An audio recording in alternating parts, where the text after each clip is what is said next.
Tata punch dot TV 2026 இன்று அறிமுகமாக இருக்கக்கூடிய இந்த டாடா பஞ்ச் இவி 2026ல நிறைய ஆச்சரியங்கள். முதல் ஆச்சரியம் என்னன்னு கேட்டால் விலை குறைந்திருக்கிறது, டிராஸ்டிக்காக குறைந்திருக்கிறது.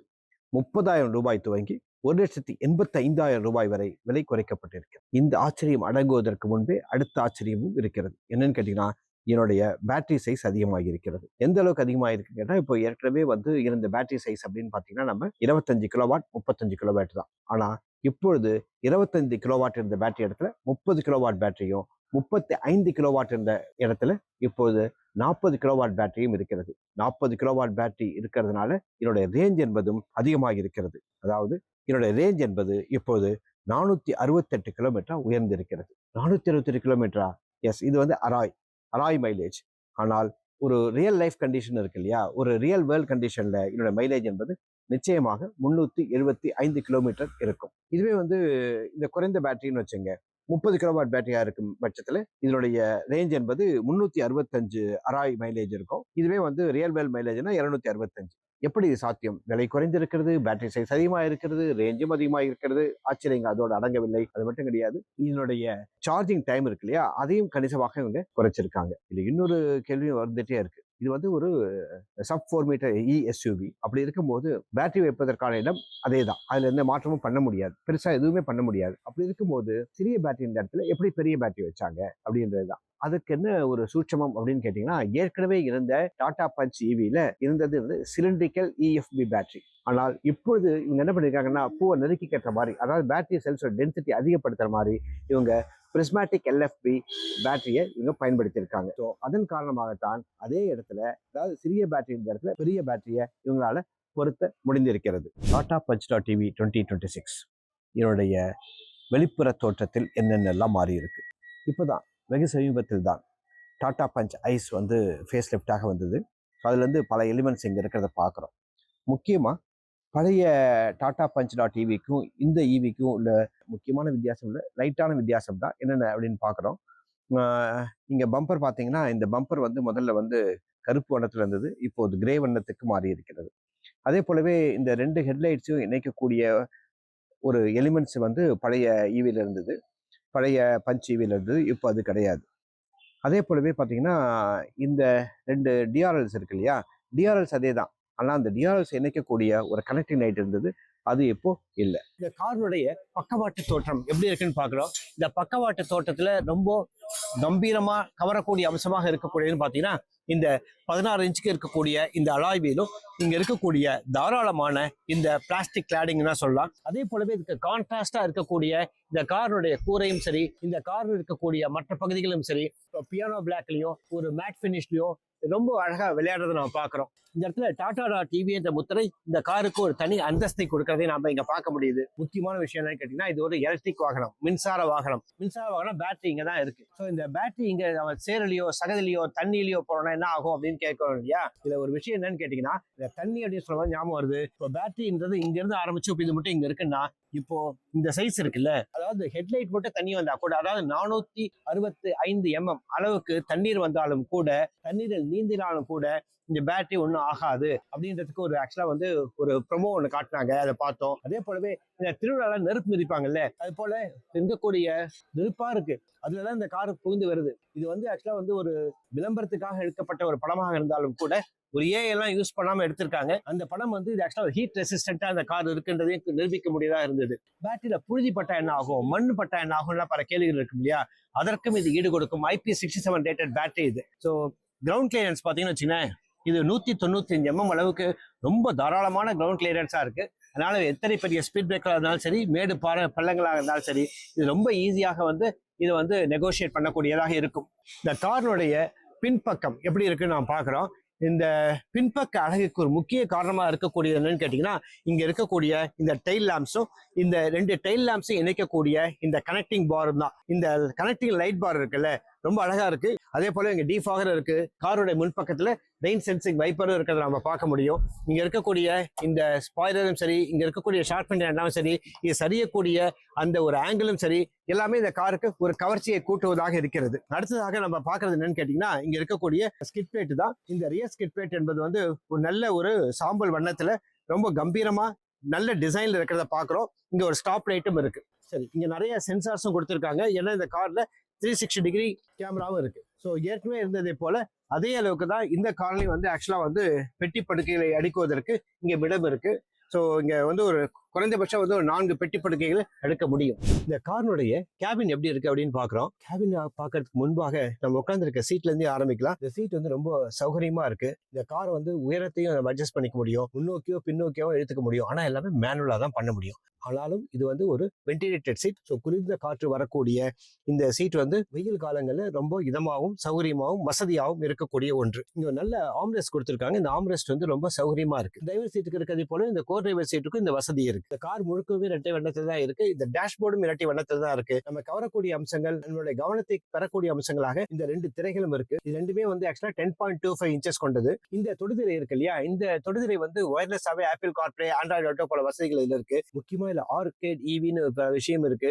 நம்ம ஏற்கனவே வந்து இந்த டாடா பஞ்ச் ஐஸ்லயே நான் பார்த்தோம், இந்த ஆர்கேட் ஈவி வச்சு என்னென்ன விஷயங்கள்லாம் நம்ம பண்ண முடியும்ட்டு. இங்க இல்லாத விஷயங்களே கிடையாது. ஸோ அந்த அளவுக்கு வந்து இந்த என்டர்டைன்மெண்ட்டுக்கு இதுல பஞ்சமே இல்லாம அத்தனையும் இருக்கு. அதே போலவே இந்த காரினுடைய ஏசி குளிர்ச்சி இருக்குல்ல, இன்னும் மேம்பட்டு இருக்கு அப்படின்னு சொல்லி நிறைய காரணங்களை சொன்னாங்க. அதே போலவே இந்த காரினுடைய குளிர்ச்சியை, ஏசியை கட்டுப்படுத்துவதற்காக இந்த இடத்துல வந்து ஒரு சின்ன பேனல் கொடுத்திருக்காங்க. வழக்கம் போல எல்லா டாடா காரும் இருக்கக்கூடிய பேனல் தான் இது. இது ஆக்சுவலா வந்து தொடுதல் மூலமாகவும் இதை வந்து நம்ம கட்டுப்படுத்த முடியும், இல்லைன்னா இது விசைகள் மூலமாகவும் கட்டுப்படுத்த முடியும். அடுத்ததாக நம்மளுடைய கவனம் எங்கே நிலை குத்தி நிற்கிறது அப்படின்னு நம்ம கேட்டீங்கன்னா, இங்க இருக்கக்கூடிய இந்த சென்ட்ரல் கன்சோல்ல சொல்லலாம். இந்த நோட்டி நாப வச்சுதான் ஆக்சுவலா வந்து இந்த காருடைய கியர் என்ன கியர்ல போகணும்னு நம்ம செலக்ட் பண்ண முடியும். ரொம்ப ஈஸி தான். Drive, neutral, reverse, parking 4 mode தான். இந்த இடத்துல வந்து ஆக்சுவலா பாத்தீங்கன்னா வந்து ஒரு electronic parking brake with auto hold ஃபெசிலிட்டியும் கொடுத்திருக்காங்க. இங்க ஒரு ஈகோ மோடு வேணுமா, ஸ்போர்ட்ஸ் மோடு வேணுமான்றது இங்க நாம தேர்ந்தெடுத்துக் கொள்ள முடியும். ஈகோ, சிட்டி, ஸ்போர்ட்ஸ் அப்படின்னு 3 மோடு இங்க கொடுத்திருக்காங்க. இது வந்து டிரைவிங் மோட்ஸ் இது. ஆனா இங்க ரீஜெனரேட்டிவ் பிரேக்கிங் பாத்தீங்கன்னு வச்சுங்களேன், இங்க பேடல் ஷிஃப்டர்ஸ் இருக்கு. இந்த பேடல் ஷிஃப்டர்ஸ் வச்சு நம்ம லெவல் 1, லெவல் 2, லெவல் 3 இந்த மாதிரி நம்ம எந்த அளவுக்கு நமக்கு பிரேக் பிடிக்கிறோம் கிடையாது, ஆக்சிடென்ட் கால் எடுக்கிறோமோ அந்த அளவுக்கு இங்க பேட்டரியில வந்து சார்ஜ் ஆகிடும். இந்த ஸ்டீரிங் வீல் வந்து பாத்தீங்கன்னா வந்து ஏற்கனவே இருக்க மற்ற கார்கள் இருக்க போலவே விலை உயர்ந்த டாடா கார்கள் இருக்கிறது போலவே இங்க இருக்கிறத பாக்குறோம். லெதரைட் ஸ்டீரிங் ரேப் கொடுத்திருக்காங்க. இது 2 ஸ்போக் கொண்டதாக இருக்கிறது. அதே மாதிரி ஸ்டீரிங் மோட்டர் கண்ட்ரோல்ஸ் இருக்கிறது. இது ஆக்சுவலா வந்து ஒளிரக்கூடியதாகவும் இது இருக்கிறது. ஸோ இதெல்லாம் தான் இந்த ஸ்டீரிங் வீல் வந்து ஒரு தனியா ஒரு பிரீமியமான அந்தஸ்தை கொடுக்கக்கூடியதாக இருக்கிறது நம்ம பாக்குறோம். அடுத்ததாக இங்க ஆக்சுவலா பாத்தீங்கன்னா வந்து ஒரு சிங்கிள் பேனல் சன்ரூஃபும் கொடுத்திருக்காங்க. அது இல்லாமல் இங்க கனெக்டட் கார் ஃபீச்சர்ஸ் நிறைய இருக்கு. நம்ம இருக்கக்கூடியது 40 கிலோவாட் பேட்டரி. இந்த 40 கிலோவாட் பேட்டரி கொண்ட இந்த டாடா பஞ்ச் ஈவி என்பது 129 HP அளவுக்கு சக்தியையும் 154 நியூட்டன் மீட்டர் அளவுக்கு டார்க்கையும் வெளிப்படுத்தக்கூடியது. இதுவே 30 கிலோவாட் பேட்டரியாக இருந்தால் 88 HP அளவுக்கு சக்தியை 154 நியூட்டன் மீட்டர் அளவுக்கு டார்க்கையும் வெளிப்படுத்தக்கூடியது. ஆனா இதுல என்ன முக்கியமான மேட்டர்னு கேட்டீங்கன்னா, அதாவது 0ல இருந்து 100 km/h என்ற வேகத்தை 9 வினாடிகளுக்கு உள்ளாகவே தொட்டுவிடும் அல்லது கடந்து விடும் என்பதுதான் இதுல முக்கியமான விஷயம்.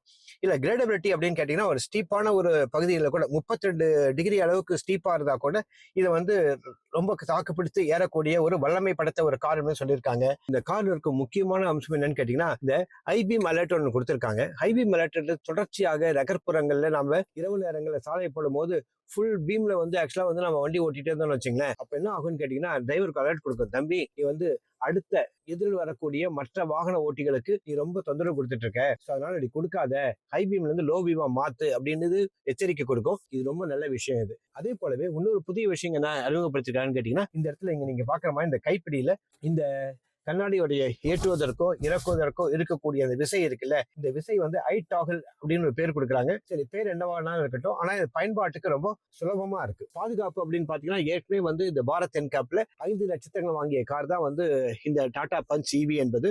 இது உருவாக்கப்பட்டிருக்கக்கூடிய இயங்குதளம், அதாவது active.ev என்பது ஒரு பாதுகாப்புக்கு பெயர் பெற்ற ஒரு இயங்குதளம் தான். மேண்டேட்டரியா இருக்கக்கூடிய 6 காற்று பைகள் இருக்கிறது, எலக்ட்ரானிக் ஸ்டெபிலிட்டி ப்ரோக்ராம் இருக்கு. ஸோ இங்க எந்த அளவுக்கு டயர்ல காத்திருக்குன்னு தெரிந்து கொள்ளக்கூடிய வசதியாக இந்த டயர் பிரஷர் மானிட்டரிங் சிஸ்டம் இருக்கு.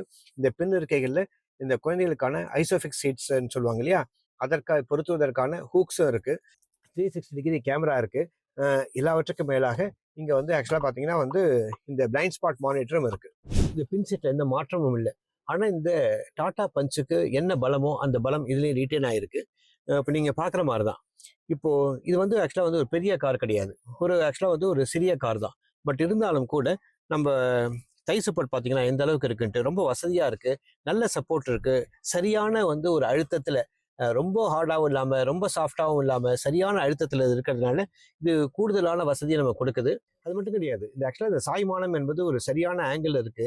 அதே போலவே இந்த கை வைப்பதற்கான 2 பக்கமுமே வந்து ஆக்சுவலாக வந்து ஒரு ஆம்ரெஸ்ட் கொடுத்துருக்காங்க. இதுவும் வந்து ஒரு வசதியான அம்சம் தான். என்ன இந்த இடத்துல ஒரு கப் ஹோல்டர் கொடுத்துருக்கலாம், அது மட்டும் இங்கே இல்லைன்றது தான் ஒரே ஒரு குறை. அதே போலவே இங்க ஆக்சுவலா குறை அப்படின்னு பார்த்தா இந்த இடத்துல ஒரு சன் பிளைண்ட் கொடுத்துருக்கலாம். ரொம்ப சின்ன விஷயம் தான், பட் இருந்தாலும் ஏதோ ஒரு காஸ்ட் கட்டிங்காக அவங்க அதை பண்ணவில்லை. ஆனா வந்து இந்த இடத்துல வந்து ரூஃப் ரைல் கொடுத்துருக்காங்க. ஸோ இங்க கால் நீட்டுவதற்கு நல்ல இடம் இருக்கு. இந்த டிரைவர் சீட் வந்து பாத்தீங்கன்னா சரியான இடத்துல தான் இருக்கு. பட் இருந்தாலும் இந்த இடத்துல வந்து ஆக்சுவலா வந்து ஒரு பேப்பர்ஸ் வைக்கிறதுக்கெல்லாம் ஒரு இடம் கொடுத்துருக்காங்க. தண்ணீர் பாட்டில் வைக்கிறதுக்கெல்லாம் இங்கேயும் நல்ல இடம் கொடுத்துருக்கிறத பாக்குறோம். இங்க இருக்கவங்களுக்கு வசதிக்காக இந்த இடத்துல ஒரு 15 வாட்ல இந்த இடத்துல ஒரு ஃபோன் சார்ஜிங்கான ஃபெசிலிட்டி இருக்கிறதையும் பாக்குறோம். இந்த இடத்துல ஃபிளாட்டா ஃப்ளோர் இருக்கு. பொதுவாக எலக்ட்ரிக் கார்னா ஒன்று விஷயம் இருக்கும். என்னன்னு கேட்டால் பேட்டரி கீழே இருக்கிறதுனால கால் வைக்கும் போது ஆக்சுவலாக பார்த்தீங்கன்னா வந்து இந்த அளவுக்கு நம்ம வைக்க முடியாது. கொஞ்சம் இடத்துல பார்த்தீங்கன்னா கால் தூக்கலாக இருக்கும். ஏன்னா வந்து ஃப்ளோர் வந்து ஹைட் அதிகமாக இருக்கிறதுனால. ஆனால் இந்த காரில் அப்படிப்பட்ட எந்த விதமான ஒரு அசௌகரியங்களும் வசதி குறைவும் இங்கே தென்படல. ரொம்ப வசதியாக இங்கே உட்கார முடியுது. ஸோ நல்ல ஹெட்ரூம் இருக்கு. அதே போல நல்ல ஷோல்டர் ரூமும் இருக்கு. ஸோ 3வது பயணி கூட ஆக்சுவலாக வந்து ஒரு சிறுவராக இருக்கும் பட்சத்தில் ஒரு 3வது பயணி கூட இந்த இடத்துல உட்கார முடியும். டாடா மோட்டார்ஸ்னுடைய இலக்கு என்பது முதலாக மின்சார வாகனம் வாங்கும் வாடிக்கையாளர் கிடையாது. இவர்களுடைய இலக்கு என்பது முதலாக கார் வாங்கும் வாடிக்கையாளர்கள் தான். அப்படின்னா இன்னும் சேலஞ்ச் அதிகமாக ஆகும். அதாவது முதல் கார் வாங்குற முதல் ஈவி கார் வாங்குகிற வாடிக்கையாளர்கள் என்ன நினைப்பாங்க, பேட்டரி எல்லாம் வந்து எந்த அளவுக்கு நம்ம நம்ப முடியும் அப்படின்னு ஒரு கேள்வி வரும். அதுக்கு என்ன சொல்லிருக்கேன்னா, லைஃப் டைம் வாரண்டி கொடுக்குறோம் வித் அன்லிமிட்டெட் கிலோமீட்டர்ஸ் அப்படின்ட்டு ஒரு மிகப்பெரிய ஒரு ஆஃபரை கொடுக்குறாங்க. அது மட்டும் கிடையாது, இதுல பேஸ் அப்படின்னு பேட்டரி ஆஸ் அ சர்வீஸ்னு இன்னொரு விஷயம் இருக்கு இல்லையா. ஸோ அதன் மூலமாகவும் இவங்க காரை விற்பனை செய்யறதுனால இதோட விலை வந்து பார்த்தீங்கன்னா இன்னும் கூட அதிகமாக டிராஸ்டிக்காக குறையிறது. சொல்லி அடிக்கிறதுன்னு சொல்லுவாங்கல்ல, அப்படிதான் இன்னைக்கு டாட்டா சொல்லி அடிச்சிருக்காங்க. காரணம் என்னன்னு கேட்டிங்கன்னா, விலையை முதல்ல 30,000 1,85,000 ரூபாய் வரை குறைச்சிருக்காங்க. அடுத்ததாக 25 மற்றும் 35 கிலோவாட்டாக இருக்கக்கூடிய பேட்டரி சைஸை இப்போ 30, 40ன்னு உயர்த்தி இருக்காங்க. ரேஞ்ச் கூடி இருக்கிறது. சார்ஜிங் டைம் வந்து கம்மியாக இருக்கிறது. அது மட்டும் கிடையாது, எல்லாவற்றுக்கும் மேலாக லைஃப் டைம் வாரண்டி அப்படின்னு கொடுத்துருக்காங்க. அதாவது கிலோமீட்டரே கணக்கு கிடையாது, லைஃப் டைம் வாரண்டி கொடுக்குறேன்னு சொல்லியிருக்காங்க. எல்லாவற்றுக்கும் மேலாக பேஸ், அதாவது பேட்டரி ஆஸ் அ சர்வீஸ் என்ற அந்த ஒரு திட்டத்தையும் அறிமுகப்படுத்தியிருக்காங்க. அந்த திட்டத்தின் மூலம் இந்த கார் வாங்கணும்னா 6,49,000 இருந்தால் போதும். ஸோ நம்ம எந்த அளவுக்கு பேட்டரியை யூஸ் பண்ணுறோமோ, காரை யூஸ் பண்ணுறோமோ அந்த அளவுக்கு கிலோமீட்டருக்கு ₹2.60 என்ற பேரில் நம்ம இது கொடுத்தா போதும். ஸோ அந்த ஒரு ஸ்கீமும் கொண்டு வந்திருக்காங்க. ஸோ நீங்கள் வந்து இதில் நோ ஹோல்ஸ் பேடுன்னு வாங்கல்ல, அது போல் எந்த ஒரு சின்ன விஷயத்தை கூட விட்டு வைக்காம எல்லா விஷயத்தையுமே வந்து கவனம் செலுத்தி இந்த காரை இறக்கியிருக்காங்க. நிச்சயமாக இந்த கார் என்பது ஒரு மார்க்கெட்ல ஒரு மிகப்பெரிய தாக்கத்தை ஏற்படுத்தும்.